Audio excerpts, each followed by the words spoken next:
আগামী 22শে জানুয়ারি উদ্বোধন হতে চলেছে বহু প্রতীক্ষিত রাম মন্দির। উত্তরপ্রদেশের অযোধ্যায় নবনির্মিত রাম মন্দির ঘিরে তাই সাজো সাজো রব। রাম মন্দির উদ্বোধন ঘিরে বিজেপি ও আরএসএস গোটা দেশ জুড়েই নানান কর্মসূচি ও অনুষ্ঠানের আয়োজন করছে। কিন্তু আপনি জানেন কি, এই ঝাড়গ্রামে একটি শতাব্দী প্রাচীন রাম মন্দির আছে।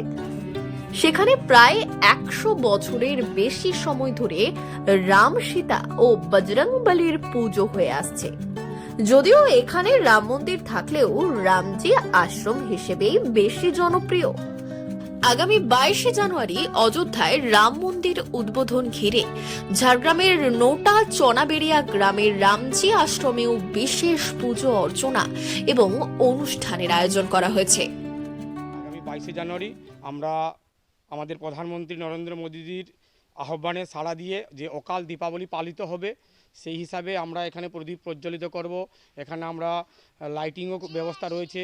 সকালবেলা আমাদের রামচরিত মানস, আমাদের হনুমান চালিসা পাঠ হবে এবং দুপুরবেলা প্রায় 1000-2000-এর উপরের মানুষকে, যারা এখানে আমাদের এই প্রসাদ খাওয়ার জন্য আমরা নিমন্ত্রণ করেছি, প্রতি ডোর টু ডোর গিয়ে পার্শ্ববর্তী গ্রামেও নিজের গ্রামের তো সবাইকে আমরা রামলালার যে মন্দির, সেই মন্দিরের চিত্র দিয়ে এসেছি।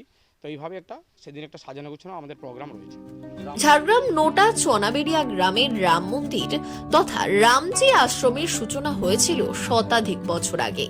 100 বছরেরও বেশি সময় আগে অযোধ্যা থেকে ঝাড়গ্রাম এসেছিলেন তিলক দাস নামে এক সেবায়েত।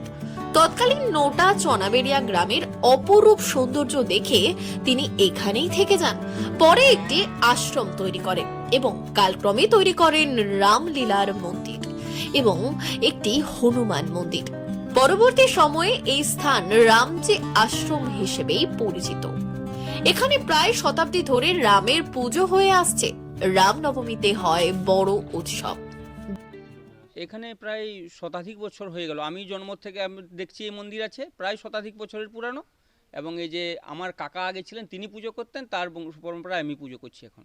22 জানুয়ারি অযোধ্যাতে যে রামলালার মন্দির প্রতিষ্ঠা হবে, সেই দিনে আমাদের এই রাম মন্দিরেও 2000 লোককে নিয়ে একটা অনুষ্ঠানের আয়োজন করা হয়েছে, যেখানে সকালে রামচরিত মানস এবং হনুমান চালিসা পাঠ হবে, তারপরে প্রসাদ বিতরণ হবে, সবাই আসবে এখানে নাম কীর্তন শ্রবণ করবে।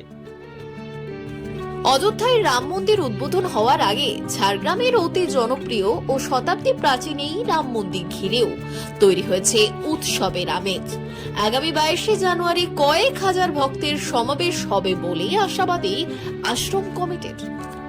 ব্যুরো রিপোর্ট, আজকের ঝাড়গ্রাম।